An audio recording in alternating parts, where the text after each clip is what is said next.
Good morning, you're watching Sunrise this Saturday, and still to come, we're speaking to a spokesman from the Michael Jackson website, MJStar.com, about how fans will be reacting. Of course, the trial of Conrad Murray now over. We're awaiting the jury to return its verdict. So far, they've spent around 10 hours sifting through the evidence for and against Dr. Conrad Murray.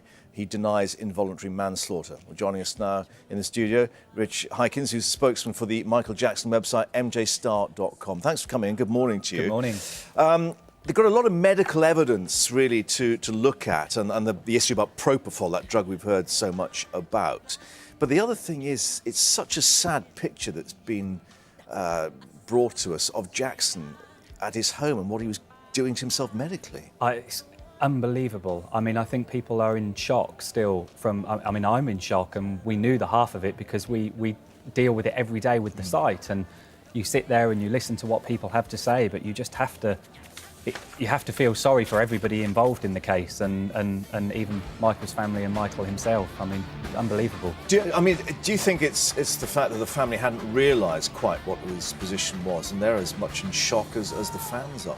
I think everybody is. I mean, I think that's exactly right. I think people are very surprised on what they've heard, whether they believe what one side says and what the other side says and what the family are thinking, and I think everybody is in a state of shock, and I think it will be a few months before people really sit down and address and go through everything that's happened in the last few weeks and gone, okay, this is the situation. And that might explain the difficulty of the jury, of course, to sift through this evidence. As we said, they're retired for the weekend. They begin deliberations again on Monday. But is there actually a lot of pressure on them out there in LA? I mean, there's a sort of feeding frenzy going on, isn't there? It's unbelievable, and I think if you looked at any standard case, it would be quite hard. But then you put Michael Jackson in the picture, and all of the medical stuff that's so technical that you know, general people would not understand. I mean, I listened to one doctor from the defence side, and I listened to one doctor from the prosecution side, and I was convinced by both of them. And that makes it very hard, because when you're sat there as a layman and you're listening to technical stuff and you're dealing with the feeding frenzy, as you say, it must be so hard. But it is their job, of course, to decide on his guilt. As you say, he denies involuntary manslaughter. But longer term, what's it going to do to Jackson's reputation of the king of pop? And, of course, he's had these difficulties before in terms of his profile and his reputation. What will we think of Michael Jackson now? I don't think it will change. I mean, new album, 21st of November, Immortal.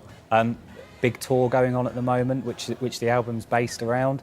I mean, just people still love him. He was still the king of pop and still is the king of pop, and that won't change whatever's gone on in his personal life. He was still extremely talented in what he does, and that's what we all love about him. I think, if anything, people will feel slightly sorry for him now.